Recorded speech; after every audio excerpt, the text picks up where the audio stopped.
Hi குட்டீஸ், இன்றைக்கி நம்ம ரொம்பவே சுவாரஸ்யமான ஒரு கதையை நம்ம பார்க்க போகிறோம்.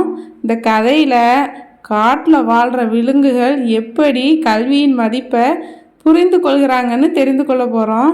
இந்த கதையோட முடிவில் ஒரு அழகான நெறி இருக்குது. அதனால் வீடியோவோட கடைசி வரைக்கும் ஸ்கிப் பண்ணாமல் பாருங்கள். சரி, வாங்க இப்போ இந்த கதையை நம்ம பார்ப்போம். கல்வி கற்ற விலங்குகள். ஒரு பெரிய பசுமையான காடு. அங்கு நிறைய விலங்குகள் வசித்து வந்தன. யானை, புலி, குரங்கு, முயல், மயில், இன்னும் பல. அவர்கள் எல்லோரும் மகிழ்ச்சியாக இருந்தாலும் ஒரே விஷயம் அவர்களுக்கு குறைவாக இருந்தது.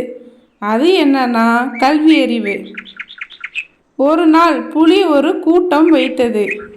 அது சொன்னது, நம்ம காட்டு குழந்தைகள் விளையாடுறாங்க, ஆனால் கல்வி கற்றுக்கொள்ளவே இல்லை. மனிதர்கள் மாதிரி நாமும் கல்வி கற்றுக்கொள்ளலாமே என்று சொன்னது. உடனே அதுக்கு யானை சம்மதிச்சது. சரி, நம்ம காட்டில் ஒரு பள்ளிக்கூடம் கட்டலாம். நானே மண் அடிப்பேன், ஒரு கட்டிடம் கட்டி நம்ம கல்வி கற்கலாம் அப்படின்னு கூறுச்சு.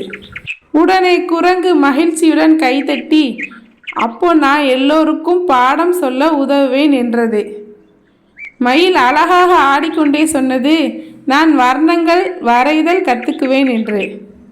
முயல் சிரிச்சுக்கிட்டே சொன்னது, நான் நேரத்துக்கு பள்ளிக்கு எல்லோரையும் வர வைப்பேன் என்று.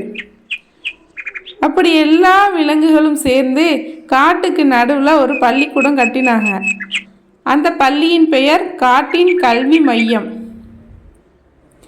முதல் நாளே ஆந்தை ஆசிரியராக வந்தது. அது அறிவால் பிரசித்தம் பெற்றது.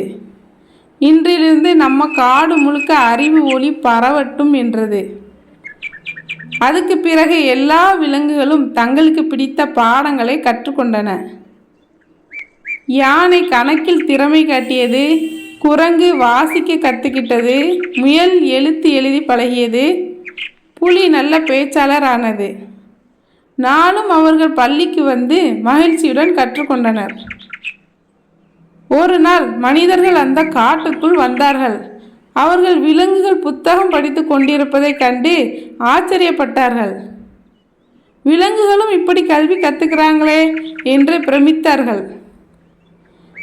அதுக்கு புலி மெதுவாக சொன்னது, கல்வி மனிதர்க்கே மட்டும் இல்லை, எல்லா உயிர்களுக்கும் தேவையான ஒளி என்று. அந்த நாள் முதல் மனிதர்களும் விலங்குகளும் நண்பராகி ஒன்றாக கற்றுக்கொள்ள ஆரம்பித்தார்கள். நீதி: கல்வி யாருக்கும் மட்டுமில்லை, எல்லோருக்குமே. கற்றால் யாரும் பெரியவராகலாம். குழந்தைகளே, இந்த அழகான கதை உங்களுக்கு பிடித்திருந்தா லைக் பண்ணுங்கள், ஷேர் பண்ணுங்கள், மறக்காமல் சேனலை சப்ஸ்கிரைப் பண்ணுங்கள்.